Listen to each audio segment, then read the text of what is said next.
마가복음 4장 35절에서 41절 말씀까지 함께 찾겠습니다.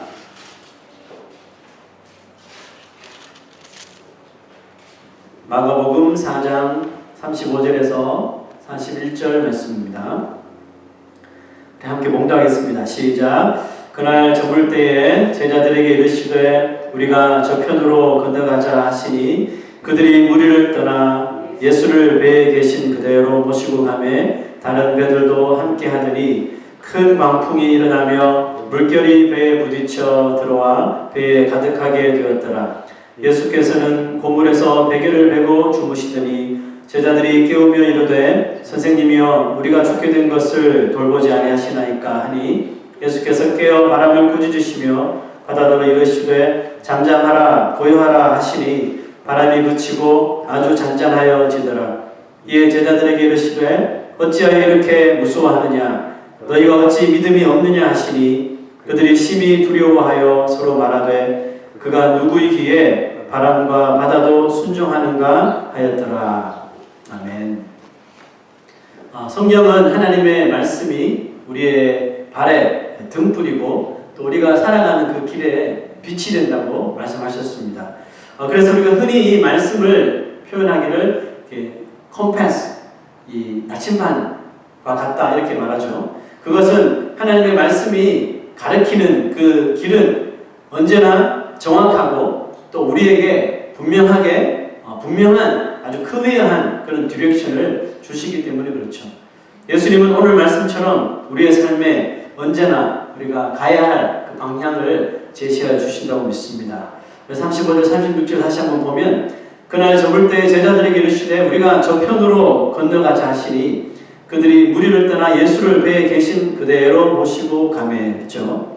그날도 제자들은 예수님이 주신 정확한 디렉션, 저편으로 가자, 이 디렉션을 받아서 배를 저어서 그 목적지로 향했습니다. 그런데 갑자기 가는 길에 심상치 않은 일이 벌어집니다. 큰 광풍이 일어나며 물결이 배에 부딪혀 들어와 배에 가득하게 되었습니다. 제자들은 예수님의 그 지시대로 배를 몰고 저편으로 갔지만 공교롭게도 그곳에서 큰 광풍을 만나게 된 것을 봅니다.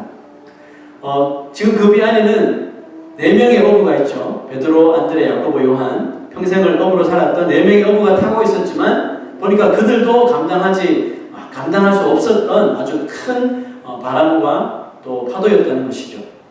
여러분 우리가 주의 말씀으로 살아갈 때에도 이와 같은 경우를 경험할 때가 분명히 온다는 거죠.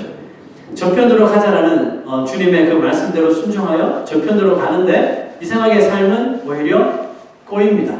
삶은 꼬이고 또 낙심되는 일이 찾아올 때가 있다라는 것이죠. 자, 이제 제자들의 상황을 다시 보시죠. 예수께서는 고물에서 베개를 베고 주무시더니 제자들이 깨우며 이르되 선생님이여 우리가 죽게 된 것을 돌보지 아니하시나이까. 아직은 예수님을 선생이라고 부르는 거죠. 우리가 죽게 된 것을 돌보지 아니하십니까? 라고 말합니다. 제자들은 분명히 예수님께서 가르쳐 주신 그 디렉션을 따라 배를 몰고 갔던 것밖에 없었죠. 예수님께서 저편으로 가자 그래서 저게 아닙니다 주님 저편보다는 이 편이 나은 것 같아요 라고 이렇게 이 의견을 제시한 적도 없어요. 그냥 하라는 대로 했을 뿐이죠.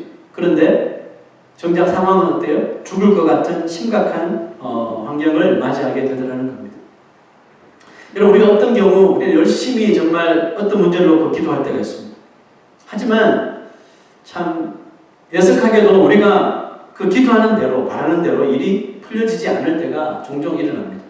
쉬지 말라고 기도하라고 하셔가지고 정말 매일 빠지지 않고 그렇게 주님 앞에 기도하는데도 원치 않는 일을 만나게 될 때가 있습니다. 신자들은 이런 일들을 만나게 될 때 과연 이런 상황을 우리는 어떻게 받아들여야 할까? 여러분 어떻게 생각하십니까? 어떻게 받아들이세요 여러분들?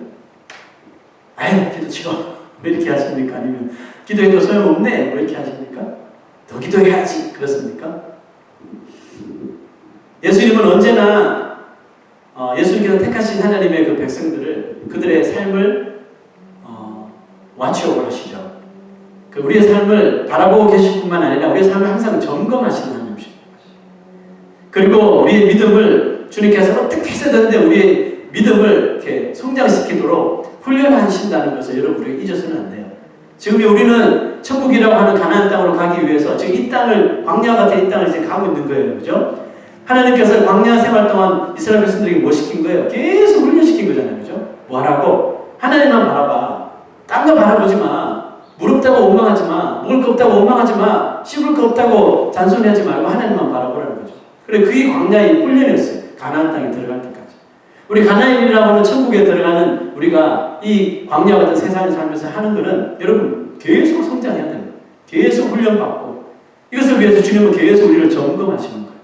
자, 예수님께서 우리에게 말씀을 통해 저편으로 가. 우리가 가야 할 디렉션을 딱 보여주시잖아요. 저편으로 가라고 하시면 우리는 그냥 저편으로 가야 되는 거예요. 그 장소, 그곳이 어떤 곳인지, 뭐 그 방향이 맞는지, 그 장소 가면 무엇이 있는지 이거 분석할 필요 없다는 거예요. 자, 여러분 요나 선지자가 하나님의 명령을 받죠. 니느웨로 가서 그 백성들에게 회개를 선포해라. 이렇게 명령을 내리셨단 말이죠. 근데 요나가 그 말 그대로 따르지 않습니다. 가지 않습니다. 오히려 그 반대편인 다시스로 향해서 가버리죠. 왜 그랬을까요? 자기가 분석한 거예요. 하나님께서 니느웨로 가서 그 백성들의 회개를 선포하라 그랬는데 자기가 생각해 보니까 니느웨는 이스라엘과 적대 국가거든요. 정말 이스라엘을 많이 괴롭혔던 나라거든요. 그래서 니느웨는 아무리 하나님 뜻이지만 회개해서는 안 되는 나라야. 저 나라는 무조건 벌 받아야 돼. 이렇게 자기 스스로 분석하고 니느웨가 아닌 다시스로 향해 버렸단 말이죠. 아무리 하나님의 뜻이 그래도 이건 아니지. 사람들도 나의 행동을 서포트할 거야 하면서 그걸 포기하고 하나님의 명령을 포기하고 저 편으로 가라는데 이 편으로 가버린 거죠. 그 결과를 여러분 잘 아시잖아요. 가나안 땅으로 하나님께서 가라 하시면 그냥 들어가면 되는 거예요. 거기에 누가 살든지 그게 사는 사람이 얼마나 강한 사람이든지 그 땅에 무엇이 있든지 그 생각할 필요가 없는 거예요. 가나안 땅이 길이라면 그냥 고 하는 겁니다. 천국에 가는 길이라고 하시면 그 길이 좋은 길이라 할지라도 가야 하는 게 맞죠. 그게 우리의 사명 아니에요? 천국에 대하여 분석하고 갈 겁니까? 여러분 천국도 분석하고 갈 거예요? 예수님이 천국 가는 길이라고 알려주시면 그냥 가야 되는 거 아니에요? 길이 협착하고 사람이 안 가더라도 많은 세상의 대세가 넓은 길을 갈지라도 우리는 이 좁은 길을 향해서 계속 가야 하는 거 아니에요? 그게 주님께서 가르치는 것이라면. 근데 뭘 분석해요? 천국 가는데 뭘 분석합니까? 천국 가면 내 집은 뭐고, 천국 가면 내가 받을 것은 뭐고, 이거 분석합니까? 분석하면 뭐 나옵니까? 아무것도 안 나와요. 천국으로 가라는 디렉션이 떨어지면 우리는 그 길을 따라 그냥 가는 거예요. 아멘? 그렇죠. 예수님은 믿는 자들이 과연 말씀이 지시하는 방향으로 우리가 정말 우리의 발걸음을 가는지, 우리가 살아가는지를 항상 눈여겨보고 계신단 말이죠. 주변의 상황과 세상의 유혹과 이런 시험이 우리에게 몰아칠 때 그게 우리가 어떻게 반응하는지 주님께서 보신단 말이죠. 그리고 그걸 다 이기고 또 지시하신 방향으로 다시 가고 있는지를 주님께서 불꽃 같은 눈으로 여러분과 저를 예의주시하신다니까요. 우리 건강한 교회를 다 이렇게 보시면서 건강한 교회가 정말 말씀이 가리키는 방향으로 가고 있느냐? 이걸 본다니까요. 쟁기를 잡고 뒤를 돌아보는 농부는 하나님 나라에 합당치 아니하다고 그랬다니까요. 건강한 교회 개척을 위해 하나님께 기도했을 때 하나님께서 주신 응답은 전혀 알지도 못하는, 한 번도 가보지 못한 이런 에디슨이라는 땅에 가라는 것이었어요. 그리고 건너왔어요. 한인들도 별로 없고, 뉴욕에 비하면 한인들도 없고, 가족도 없고, 친척도 없었어요. 근데 하나님께서 주신 말씀은 이스라엘 백성들이 요단강 건너간 것처럼 허스슨강 건너가라는 거죠. 그래서 건너왔단 말이죠. 근데 만약 그때 에디슨 개척에 대하여 제가 사람들이랑 의논하고 상의하고 에디슨 살아보신 분 이렇게 찾아서 막 그쪽 사람들 어때요? 뭐 좀 막 분석하고 환경 상황 다 따져보고 많이 했으면 건강한 교회는 에디슨에 세워지지 않았을 가능성이 큽니다. 왜냐하면 제가 살았던 뉴욕에 비해서 한인교회를 하기는 상황이 너무 안 좋았거든. 무식하면 용감하다는 말이 있잖아요. 그때는 제가 정말 무식했던 것 같아요. 저에게 기도 응답 주시고 아내에게 응답 주시니까 볼 게 뭐 있냐? 가자 해서 그냥 건너간 거거든요. 건너온 거거든요. 우리 여기 사니까 건너온 겁니다. 여러분 제자들이 예수님의 그 지시대로 배를 몰고 저 편으로 가는 데까지 성공했어요. 불평하지 않고 예수님 저편으로 가자. 예수님 모시고 그냥 배 타고 간 거예요. 그런데 생각지 못한 광풍을 만나게 되었단 말이죠. 베테랑 어부가 4명이나 탑승하고 있었기 때문에 그들이 광풍을 만났지만 아마 다른 제자들은 별 신경 안 썼을 거예요. 왜? 평생을 이 바다에서, 다른 바다도 아니에요. 이 바다에서 고기 잡고 파도 만나고 파도 헤치고 했던 베테랑 어부 4명이나 있었단 말이죠. 그러니까 그 어부들이 우리만 믿어 안 했겠습니까? 나머지 제자들도 그 어부들이 내신했으니까 두려울 게 뭐가 있어요? 그죠? 그랬는데 문제는 뭐예요? 그들이 이 광풍을 무사히 잘 통과할 것이라 그들의 이런 경험을 믿고 그들의 스킬을 믿고 기다렸는데 이들의 수고가 소용이 없을 정도로 큰 파도와 물결이 거세게 일어나 버렸다는 거죠. 아무리 믿음으로 순종하여 우리가 지시한 대로 우리가 살아도 이렇게 예상치 못한 상황과 또 이런 환경과 이런 사건들이 우리에게 분명하게 일어날 수가 있다는 거죠. 저는 말씀 순종하고 이 에지선에 왔지만 정말 예상하지 못했던 그 일들이 막 일어나더라고요. 야, 이러려고 보내셨나? 뭐 이렇게 생각되면서.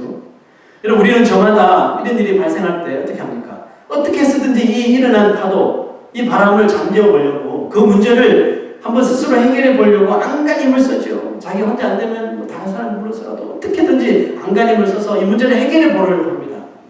하지만 만약에 그 문제를 일으키신 분이 하나님이라면 우리가 아무리 애쓰고 아무리 여러분 발버둥 치고 아무리 여러분 노력한다 그래도 우리의 능력 밖이라는 것을 우리가 속히 깨달을 수 있어야 된다는 거죠.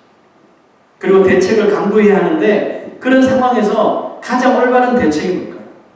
나의 힘으로도 안 되고 나의 능으로도 안 되고 나의 지식으로 안 되고 나의 경험으로 안 되고 사람을 동원해도 안 되는 그런 상황에 딱 부딪혔을 적에 우리가 강구해야 할 대책은 뭡니까? 딱 한 가지죠. Be still. 잠잠하라는 거죠. 잠잠하고 주님 앞에 얼굴을 들어 주님을 주목해라는 것이죠. 여러분, 우리가 왜 그런 상황에서 주님만을 주목해야 될까요? 자, 여러분 오늘 말씀 한번 다시 잘 보셔야 되는데 오늘 이 스토리를 다른 복음서들도 다 기록하고 있어요. 그런데 다른 복음서와 이 마가복음이 좀 다른 한 가지가 있었는데 그게 뭐냐면 이 마가는 예수님이 그 배에 타고 계셨잖아요. 배에 타고 계셨는데 예수님이 배에 타고 계셨던 그 장소가 어딘지 그것을 이름을 기록하고 있단 말이죠. 자, 한번 보세요. 응? 예, 죄송합니다. 예수께서는 고물에서 베개를 메고 주무시더니 Jesus was in the stern 라고 기록하고 있어요. 마가만 예수님이 그 배에서 배 어디에 지금 계시는지를 기록을 하고 있단 말이죠. 아무 생각할 이유가 없는 것을 기록했을 리는 없을 것 같고 왜 이 마가는 예수님이 계신 곳을 일부러 기록했을까 생각이 왔어요. 자, 여러분, 예수님이 계셨던 것은 한국말로는 고물인데 이 고물은 그 배에 배가 있으면 배의 가장 뒤편을 이루는 그 뒤편을 고물이라고 말하는데요. 여러분, 배를 한 번이라도 타보신 분은 좀 알 거예요.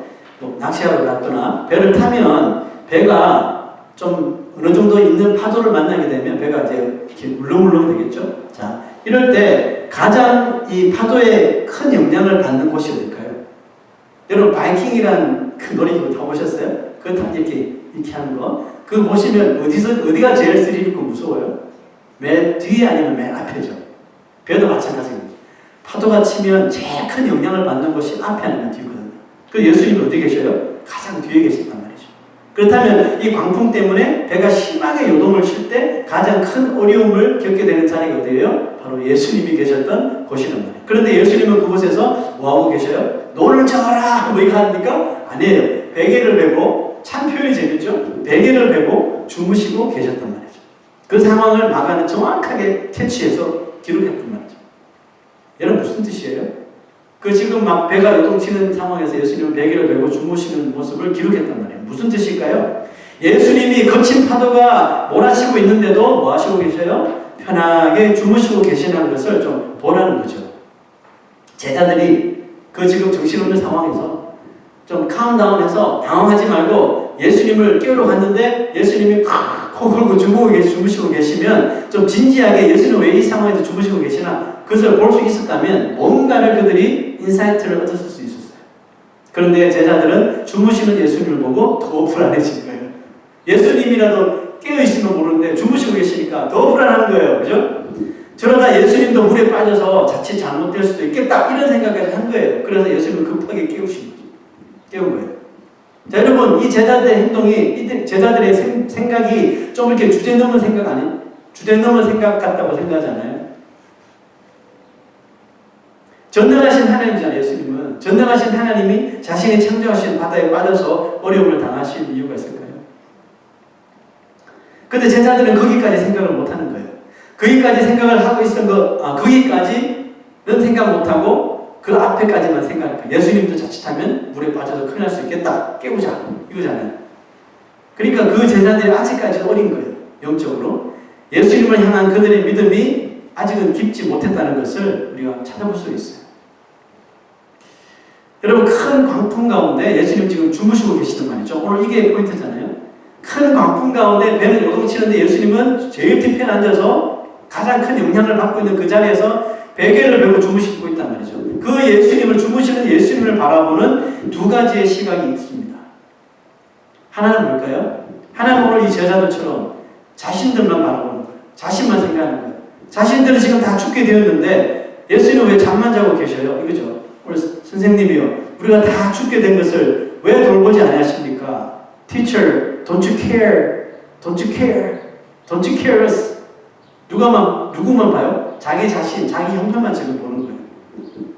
소위 내가 힘들어 죽겠는데 왜 예수님은 아무것도 하지 아니하시고 어려운 상황을 해결해 주시지 않느냐고 지금 제자들이 원망하고 지금 불평을 늘어놓고 있는 거죠. 38절 보죠. 선생님이 우리가 죽게 된 것을 왜 돌보지 않으십니까? 여러분, 제자들의 말이 좀 공감이 되는 부분이 없지 않아 있죠.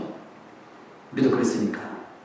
어떤 경우에는 우리가 위급한 중에도 주님은 주무시듯이 아무런 액션도 하지 않으시고 마치 주무시듯이 아무런 구원도 베푸시지 않을 때가 있습니다. 그럴 때 우리는 자칫 우리는 예수님에 대해 하나님에 대해서 좀 의구심을 가질 때가 있어요. 하나님이 나에게 관심이 없으신 건가? 하나님 날 사랑하신다면서요. 지금은 왜 나에게 관심이 없으셔요? 이거잖아요. 지금 제자들의 질문도 그거 아니에요? 예수님이 왜 우리에게 관심이 없으신가? 우리를 제자로 부르셔서 놓고 왜 이렇게 지금 어려운 상황인데 아무것도 안 하시고 지금 잠만 주무시나? 우리에게 관심이 없으신 거 아닌가? 지금 이런 생각을 하고 있는 거죠. 예수님은 왜 하필 그때 주무시고 계셨을까? 여러분, 이게 상식적으로 이해가 됩니까? 배가 요동치는데 잠이 올까요? 안 오거든요, 상식적으로. 아무리 피곤해도 다 깨지. 근데 예수님은 하필 그때 주무시고 계셨다는 것은 일부러 예수님께서 무슨 의도를 가지고 그 당시에 주무시고 계시지 않았을까 생각해 볼 수가 있겠죠. 혹시 제자들을 잠자는 모습을 보여서 제자들을 더 안심시키려고 했던 예수님의 그런 의도가 있지 않았을까? 저는 이것이 주무시는 예수님을 바라보는 우리 인간들의 두 번째 마음이라고 생각하는데요. 첫 번째는 뭐였어요? 자신들이 다 죽게 됐는데 왜 잠만 자고 계십니까? 이게 첫 번째 마음이고, 두 번째는 예수님이 그 상황에서 주무시고 계시는 걸 보니 우리도 아무 문제 없겠구나 이렇게 생각하는 마음입니다. 그런데 미안하지만 이 두 번째 마음은 참 우리가 쉽게 가질 수가 없죠. 왜?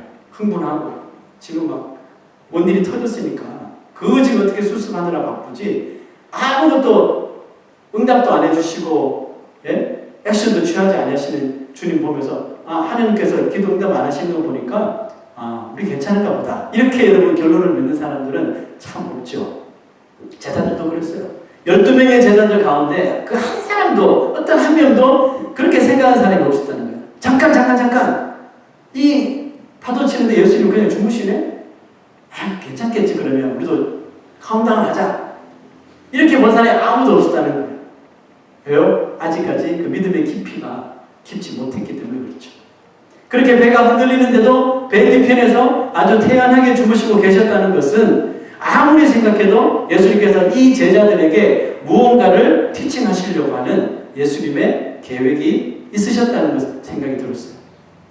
예수님이 그 파도 치는 배 안에서 제자들에게 주시려고 하는 가르침은 뭘까요? 어떤 일이 일어나도 절대 안정하라.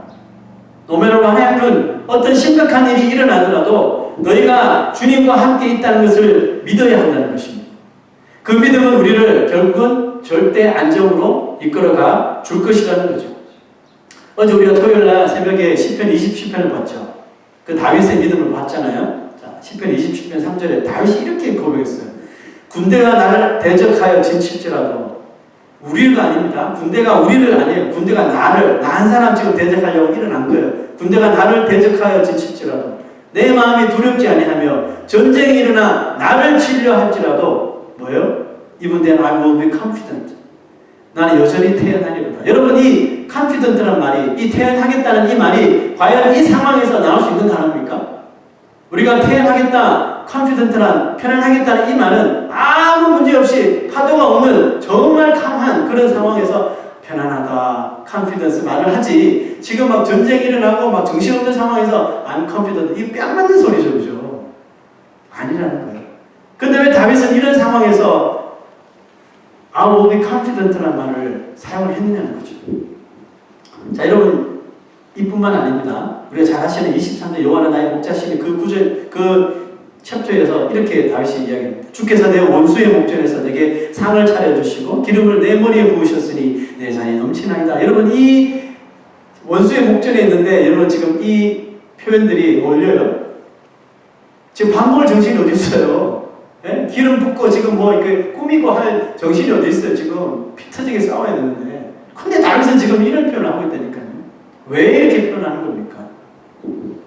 다윗이 이런 표현을 할 수 있었던 것은 그가 원수에 둘러싸여 있었어도 나를 죽이려고 나를 찾아와 나를 에워싸는 대적들 앞에 있지만 태연하게 나를 지키시는, 자신을 지키시는 하나님이 나와 함께 계심을 확신했기 때문에 그렇습니다. 확신했기 때문에 이런 표현이 되는 거예요.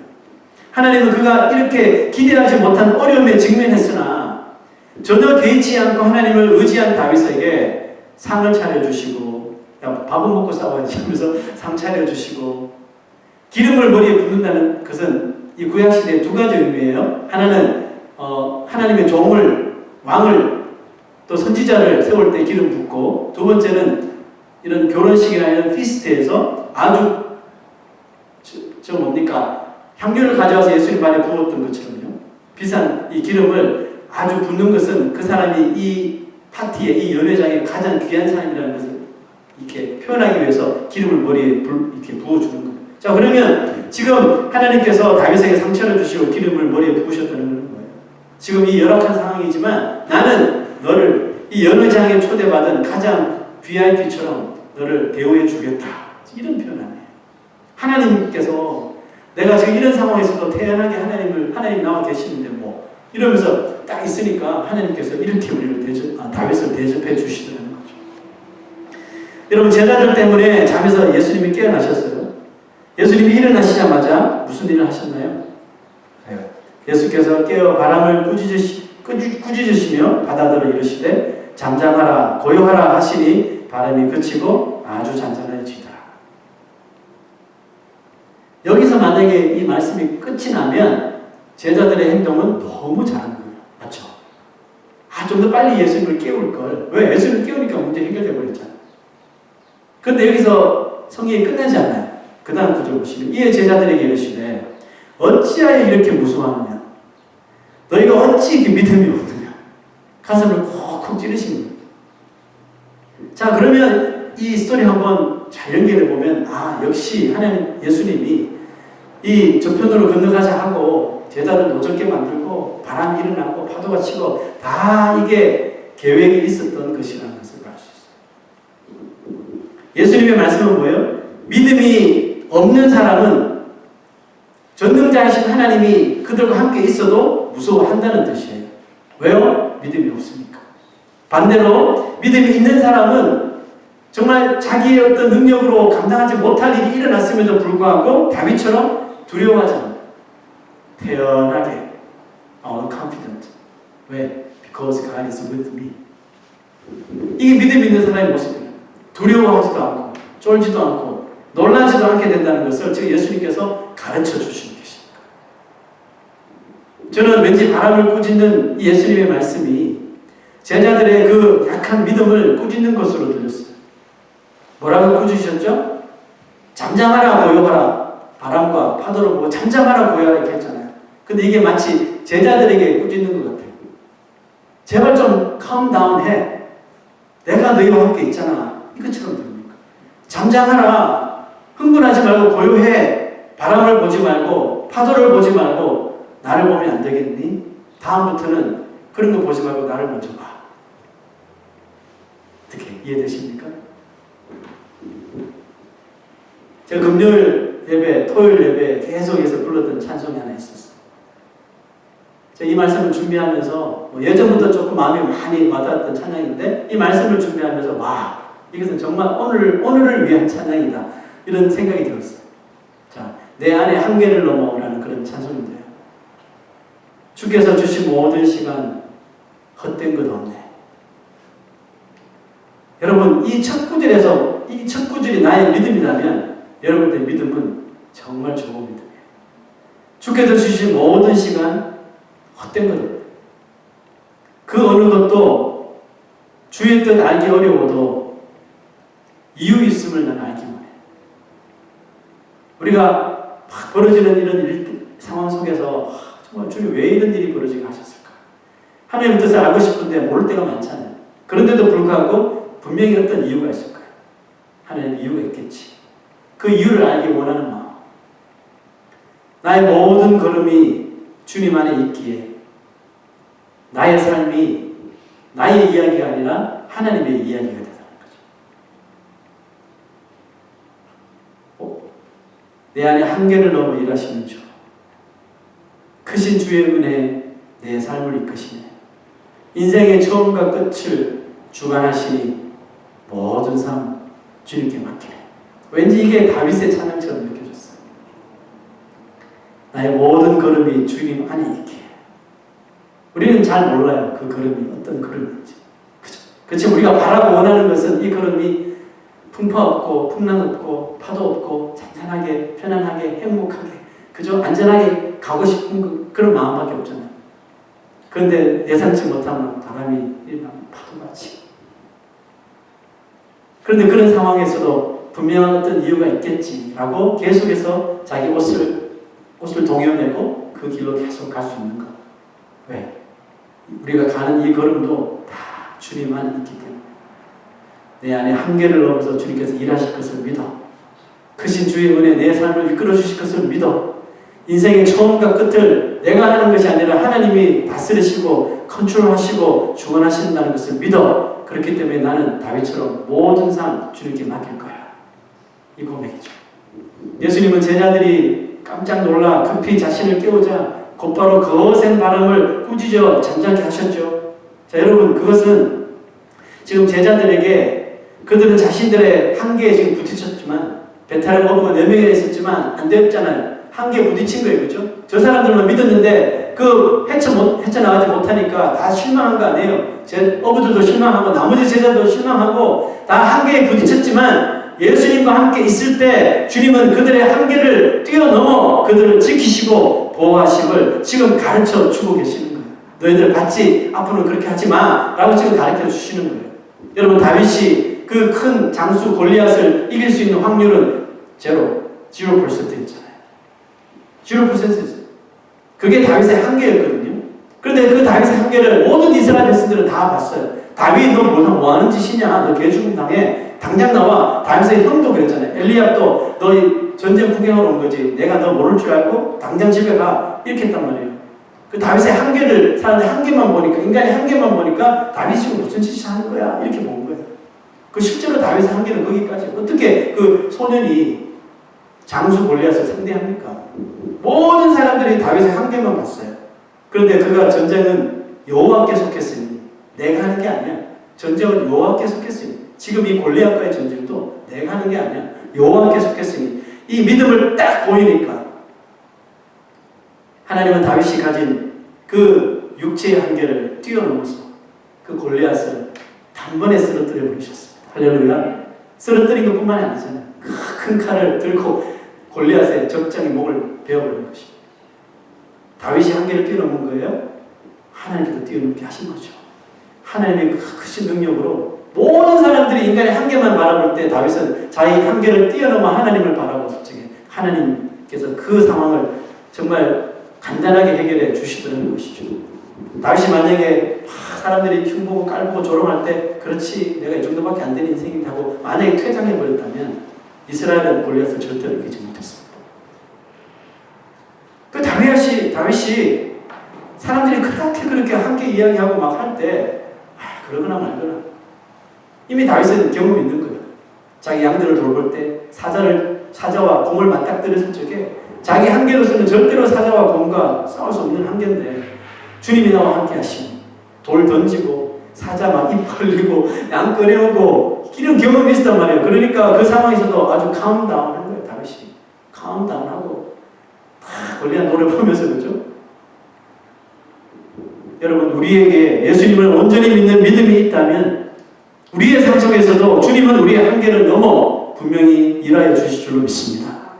예수님은 제자들에게 저편으로 가자라는 디렉션을 주셨고 그들이 노를 저어서 배를 움직인 것은 사실이지만 사실은 그 배가 가는 길을 주관하시고 또 그 배 안에 있는 사람들을 예수님이 끝까지 책임지신다는 것을 예수님께서 가르쳐주고 계십니다.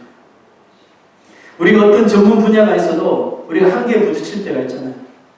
그러나 우리 하나님에게는 한계가 없다는 것을 믿으시기 바랍니다. 왜냐하면 하나님은 전능하신 하나님이시고 끝이 없는 하나님이시기 때문에 그렇습니다. 그 하나님이 나의 한계를 넘어 일하시고 우리 인생의 처음과 끝을 책임져 주신다고 하시지 않습니까? 나는 내가 살아가는 것 같은데 나는 나의 경험으로 나의 기술로 나의 학력으로 내가 지금 이 시장에서 내가 지금 내 가정을 꾸리며 살아가고 있는 것 같은데 아니에요. 처음과 끝을 알파와 오메가 되시는 하나님께서 우리의 삶을 친히 다 주관하고 계신다는 것을 여러분 온전히 주님 앞에 인정할 수 있어야 되는 겁니다. 오늘 이 찬양 가사처럼 주께서 주신 모든 시간에는 요만큼도 헛된 것이 없음을 믿으시기 바랍니다. 하나님의 뜻을 알기 너무 어려울 때도 그 안에는 분명한 이유가 있다는 것을 여러분 기억해야 합니다. 왜냐하면 우리가 살아가는 모든 순간들이 우리를 사랑하시는 주님 안에 있기 때문에 그렇습니다. 오늘 제자들을 가르치시는 예수님의 그 가르침을 우리가 잘 배우셔야 합니다. 오늘 제자들이 이렇게 얘기했죠. 예수님 왜 우리들을 돌보지 않으십니까? 우리들을 제자로 삼으셨고 여기까지 오게 하셨으면서 지금 풍랑 앞에서 왜 우리를 돌보지 않으십니까? 오히려 지금 큰 소리치잖아요. Why don't care about us? 그런데 여러분 이 질문이 이제는 달라져야 합니다. 이렇게 변화되어야 돼요. 예수님이 이 상황에도 가만히 계신 걸 보니 우리도 태연히 기다리겠습니다. 주님의 뜻 모두 알기 어렵지만 나를 향하신 어떤 이유가 있고 어떤 선한 계획이 있음을 믿겠습니다. 나의 경험, 나의 능력, 나의 지식이 넘지 못하는 한계를 뛰어넘게 하시는 그 주님을, 그 하나님을 의지하겠습니다. 이렇게 바꿔야 돼요. 베테랑 어부였던 제자들에게 한계가 찾아온 것처럼 예수 그리스도를 믿는 우리의 삶에도 분명히 부딪히는 한계가 많다고 생각합니다. 어떨 때는 이 지식의 한계에 부딪히고 어떨 때는 물질의 한계에 부딪히고 어떨 때는 인내심의 한계에 부딪히고 어떨 때는 용서의 한계에 부딪히고 사랑하라고 하셨지만 사랑하는 때에도 한계를 만나는 것이 여러분 솔직히 우리 인생이잖아요. 여러분 얼마나 그러니까 따져보니까 우리 삶 속에 우리가 얼마나 한계에 부딪힐 때가 많아요. 여러분 이런 한계에 부딪힐 때 여러분들의 행동은 무엇으로 나타납니까? 혹시 제자들처럼 왜 우리를 돌보지 않으셨냐고 왜 이런 상황을 우리에게 주냐고 처음으로 돌려놔라고 혹시 예수님 앞에 하나님 앞에 우리가 땡깡 부리면서 원망하며 불평을 쏟아내지 않습니까? 아니에요 여러분. 오늘 우리가 이 찬양의 가사를 정말 우리가 믿으며 다윗의 이 고백을 우리가 믿는다면 오늘 우리의 이 질문은 바꿔져요. 우리의 대답은 변화되어야 됩니다. 주님의 뜻 모두 알기 어렵지만 분명히 주님의 뜻이 있으리라 생각돼요. 나의 믿음을 훈련시키기 위한 하나님의 선한 계획이 있으심을 우리가 고백해야 하는 것입니다. 여러분 우리가 내 안에 계시는 주님을 잠잠히 의지할 때 주님은 분명히 그 한계를 넘어 주님의 뜻을 우리의 삶 가운데 이루어 주실 줄로 믿습니다. 오늘 우리 이 찬양을 우리 헌신의 찬양으로 한번 불렀으면 좋겠습니다. 내 안에 한계를 넘어 일하시는 그 주님, 크신 주의 은혜, 내 삶을 이끄시네. 인생의 처음과 끝을 친히 주관하시는 하나님 앞에 나의 모든 삶을 맡겨드리시기를 소망합니다.